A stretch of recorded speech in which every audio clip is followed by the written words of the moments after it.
Welcome back to Exhausted Reviews, where I'm exhausted and I make reviews. And today we got a whole bunch of finales to go through. We got 4 different shows that ended with their finales, and of course, we gotta start with Demon Slayer because look at this.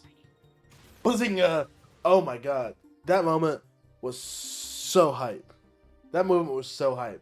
This episode of Demon Slayer has cemented the season 3 finale as definitely one of the best finales of the year by far.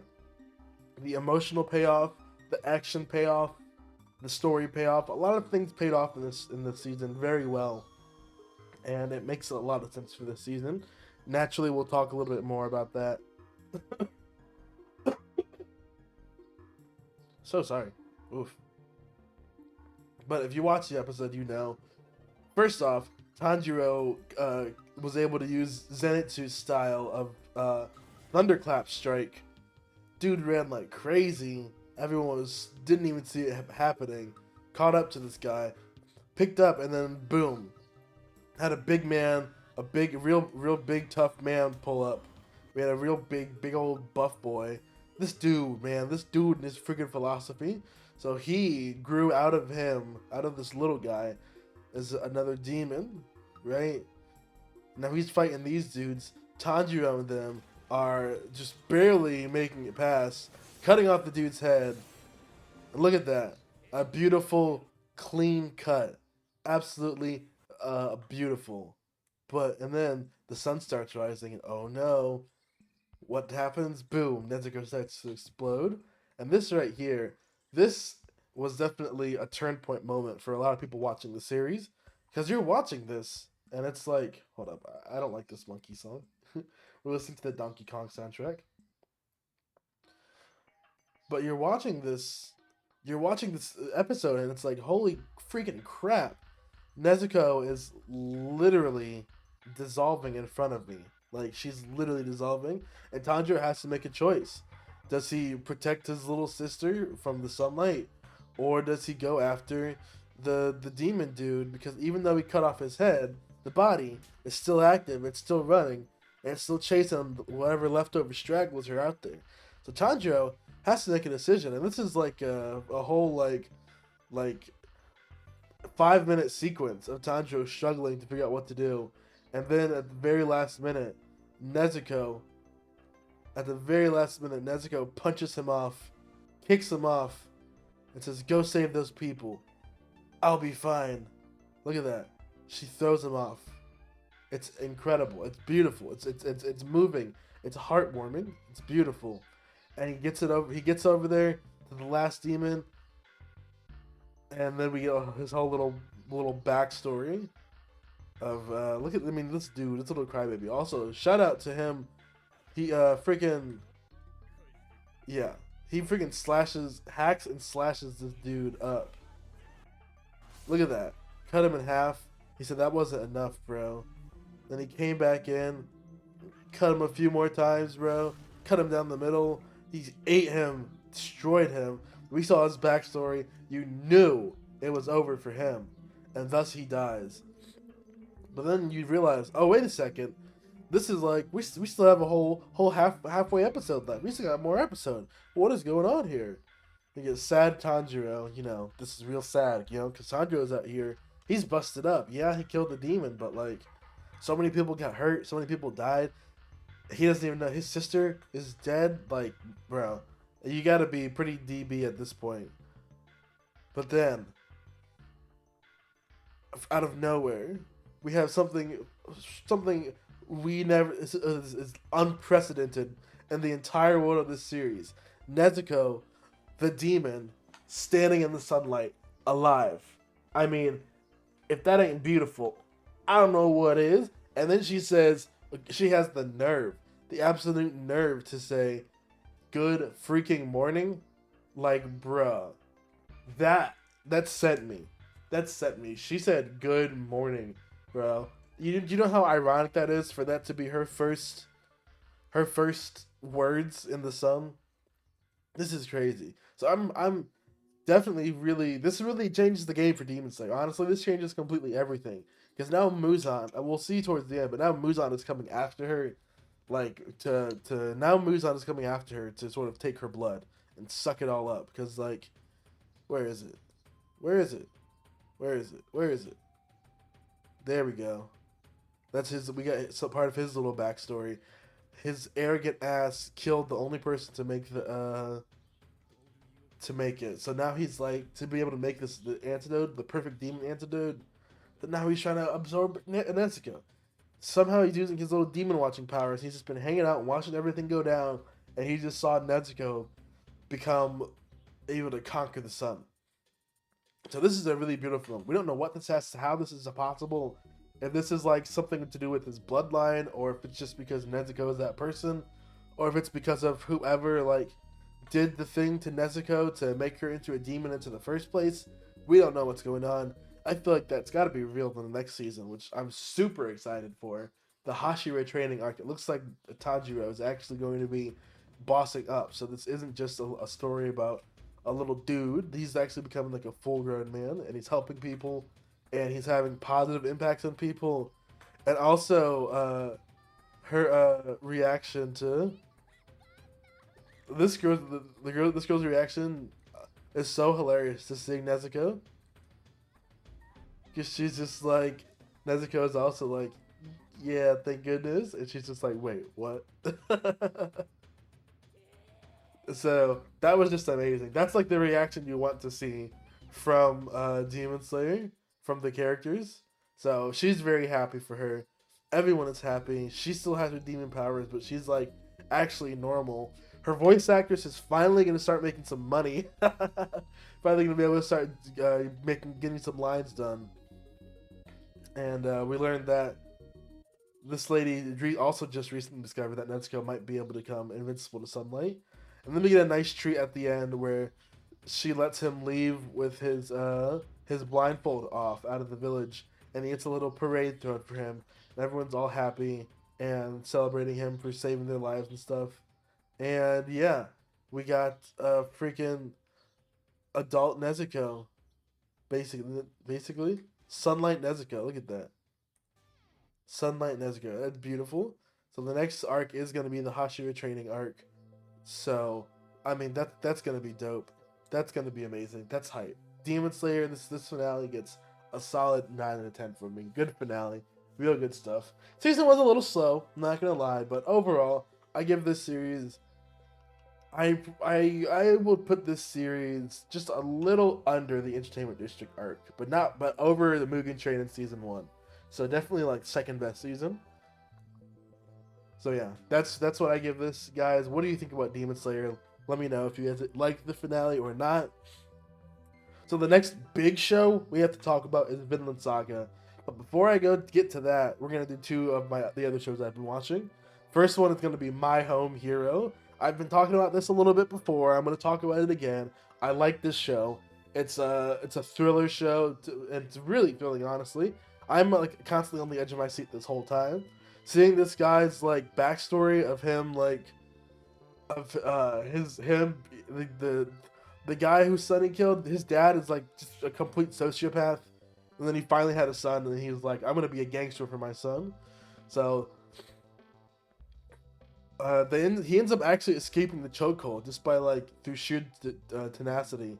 But then the guy freaking kills himself as like as a kamikaze move. So if you go down, you and your family are gonna go down, and the police are outside of his door the entire episode, and he's gonna like, oh, I made a hamster. And bro, this scene when he's talking to the police and like, oh my god, and the blood is like forming at the crease, freaking had me on the edge of my seat. The blood is literally pooling up by the door while the cops are outside, and they're freaking.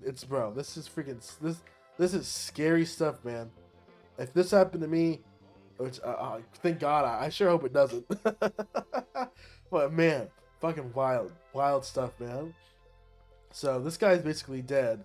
Now he's got to clean up this entire place, bro. This is wild. Like, and he was in when the guy came to check up on him. Like, bro, it's another thing that his boss is missing, and like, man, he buries the body out in the freaking mountains. and then like so this is just this show is just incredible. I love how far he's willing to go for his family, and like just the sheer determination that these gangsters have put him into, the sheer tenacity. He is fighting tooth, claw, and nail to get out of here, and these people are just, it just doesn't end for him. The typhoon comes, and it's right where his body, where he buried the body. Oh my god! And then the series ends, and he's like, I'm sure it'll be fine. Meanwhile, we cut to this. Oh my god, dude! I hope this gets another season, because like it's only gonna get more insane from here. This show is absolutely insane, and I just loved watching it. So like, I hope this isn't the end of the season. Let me go to another episode and see if it's. But I think it is. I think this is actually the end of the season. So it's gonna be sad not having this show around, because I actually quite liked it. I liked it a lot. Yeah, that was a thank you for watching. So, you know, we're gonna have to wait and see what happens with this, because it's honestly like, I might start reading the manga, because I feel feeling this isn't gonna get a season 2. If it does, I'll be happy. But I really want to see how this guy's gonna take care of his family. This is like Sakamoto Days without any of the comedy. Speaking of comedies, we're gonna move on to Skip and Loafer episode 12. Okay, one thing. This girl sucks. This girl right here sucks. I hate her. She's annoying. She's an annoying little brat. We finally are at the last day of the school festival, and everyone is having a good time. And then she shows up, chases off Sosuke's mom, and freaking get her out of here. We don't like her. We hate her. I can't believe she's so annoying. She's all depressed because of that whole little controversy that she had. But like, she clearly just has a bad attitude. I don't think she was cut out for this life anyways. So, you know, we get her, Mitsumi, and Sosuke having some really cute moments in the hallway, and Sosuke kind of. Hey, I really wasn't gonna be sure that they were gonna be able to complete his arc in this show. I didn't expect it to kind of wrap up in the last half. But we see Sosuke, he's like watching. He's like, you know, like, all this time I thought I was just like doing it because people wanted me to. But he's like, shoot, maybe I enjoyed it. Maybe I liked acting. He's like, dang, maybe I've been a bad friend and I've been avoided. And it's like, you know, I'm going to carry on with my life because I have stuff that I want to do. I'm not going to let you and your snotty attitude, you crappy little face, bring me down. You're not going to bring me down. You're not going to tie me down. I'm fine without you. I'm sorry you feel that way. You should get over it. So anyway, she was about to flip him off too. That's hilarious.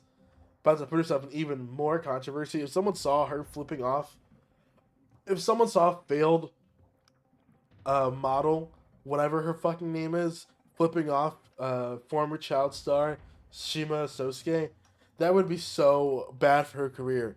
She just has no class, and that's really her biggest problem, is that she has no class, no skill, no friends. So we're just gonna have to move past that, and she's just gonna have to move on to that. So, all in all, really good show, really good comedy. Very happy with the romance aspect too. I'm definitely hoping this they get together eventually, and we get to see them, you know, together for a little bit, but. You know, the core friend group has finally come together. You know, everyone is like on seeing each other on like equal terms now. We're all having good times. Mitsumi is still like hustling hard and hanging in there. And Sosuke, classic Sosuke, he's trying to go out of his way to help Mitsumi, and just being very happy. He's a very gallant guy. He's such a cool guy, such a swell guy. We really love to see him. But this was definitely a very good episode, very good show. I just love this show. I just love how their relationship and how they treat each other, and they talk to each other. It's just really fun to be around. This show has been This show has just been super fun to work with, and watch and see. And you know, we're closing the chapter on Skip and Loafer. So I definitely hope that this season. Oh my god, the Lesser Anteater stuff. I forgot about that. Setsu's little brother is super adorable, and the whole like Lesser Anteater thing. They're so cute together. They're so cute together. I love them. So I really hope things work out for them. I really hope things work. It's just a good show, and it's beautiful. it's fun. I like it. I'm really happy with this slice of life show. This finale, oh, My Home Heroes finale gets like a 8 out of 10. This finale gets 9.5 out of 10 because the show as a whole, I just love it. It's just I really wasn't expecting myself to get so attached to this show. So if you're looking for any romance show or slice of life show to watch this season, Skip and Loafer has got to be it. So definitely recommend this show to anyone who decided to watch the review on the 12th episode without seeing it. So finally, last but not least, our last finale, we have Vinland Saga. And Vinland Saga, y'all should already know that Vinland Saga has been one of the best anime out there. Period.com. End of story. End of discussion. No contest. No jumper. No competition. Vinland Saga has been goated this whole year. And I don't care if you don't like the action. Not everything needs action. And this show has always been about more than the action. Even in the first episode, the show has always been about the philosophy, the kindness of Thor and what kind of person he was. Even in the first 3 episodes, like that's what this show premiered with when it first came out. It dropped 3 episodes. Yes, the action is there and it's super clutch and it's super OP, but the core of the story has always been like Thor's. You see, I mean, the fact that Thor doesn't even fight when he's about to die. He doesn't even kill anyone. It's just like it's the whole point of the show. And I love that we see this cycle continuing, that Thor's started pushing forward when he moved to Iceland. And he moved there to become a warrior of peace. He wanted to give up on fighting. And we'll see that comes to play. That's sort of, Thorfinn doesn't even realize it, but he's going to put on a similar path to his father of being a badass on the field and, coming back home and coming to Iceland. And it was actually really funny because I didn't realize it had been 15 years since Thorfinn left. He got to the farm when he left home when he was 6 years old. And I think he spent like 4 years on the farm. So like he's a proper young man right now. And to see him come back with Helga and his sister. Oh my god, Helga, what happened to her? She's a grown woman now. She was at least like 10 when he saw her, so she's like 26 now, 32. She has like a whole ass family. And so he runs up to her like, I miss you, baby. She really puts him through it. She puts him through the runner. It's honestly kind of hilarious. Look at him, like he's literally like she puts him through the ringer. But to see this, and this is also funny too, when Thorfinn comes back and he sees his mom, and they're like, oh my god, it's my son. And then this dude steps in playing a little practical joke, but no, Helga, she sees it. She knows it's him, and you can see it too. I love how they did this too when they show Thor is right next to him. They don't even show all of it, but you see the similarity. You see he has the same sort of kind eyes as Thorfinn. I love the character design and how much of his father he's taking up. I didn't even notice, even without like the locks in the front of his face. I didn't even notice that he basically has the same hairstyle as Thor's right now, of like the ponytail coming back, kind of sorta. It's his hair pulled up, I should say. But yeah, they look so similar. They have the same nose. They have the same like the features, and so it's in the same like jawline too. It's honestly crazy how much they look together. I mean, they look alike. And his mom immediately sees it, and it's such a touching moment. It's a very beautiful moment. It's not the moment that got me though, but it was nice to see Thorfinn apologizing to his mother and saying he's sorry. And can't believe I accidentally skipped to this. That's amazing. So she's finally convinced that it's him, and then she fucking knocks him out, bro. Decks him into the outer quadrants of our universe. Oh my god! And I forgot, she destroys him, bro. She destroys Thorfinn. He dies. Thorfinn dies right here now. He dies. He literally dies. He's not literally dead, but he literally dies.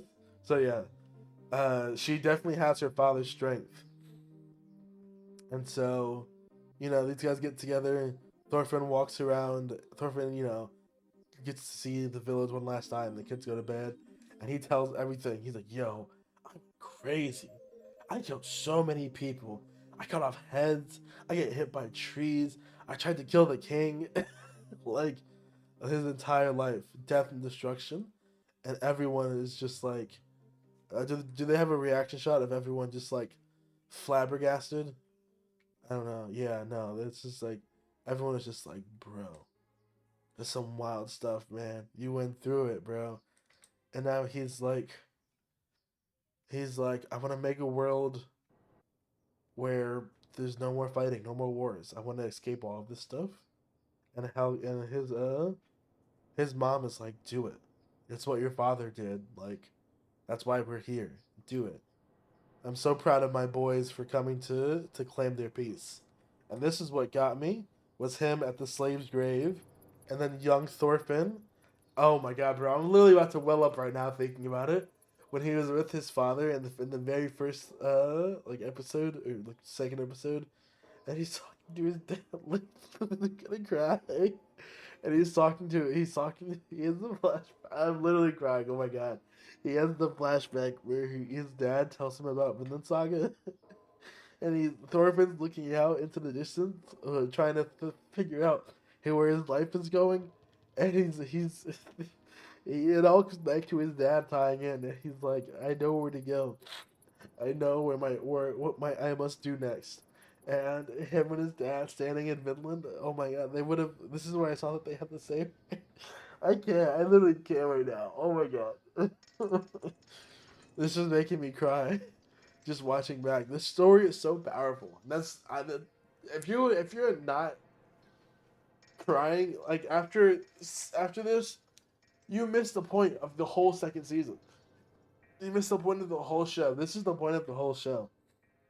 Is peace and love, and I'm really excited to see this, to see how the show ends out. And then they had the flashback to how it all started. Helga and Thor's escaped with Leif, and I like how they're flashing back like the story is not over.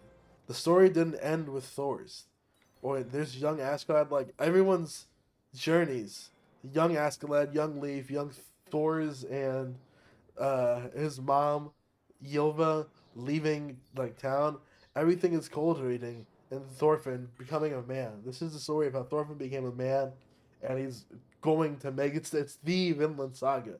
We might have started with Thorfinn, but this story started way before him, years beyond him, before he was even born. And I think that's a pretty good place to wrap up this episode of Exhausted Reviews. Vinland Saga gets a 10 out of 10 as usual. This is a beautiful show, and if you are out there and you think that you have to hate and you can't be as good because there's not as much action in it, I just want you to remember, you have no enemies. This show is not your enemy. You don't have any enemies. There are no enemies.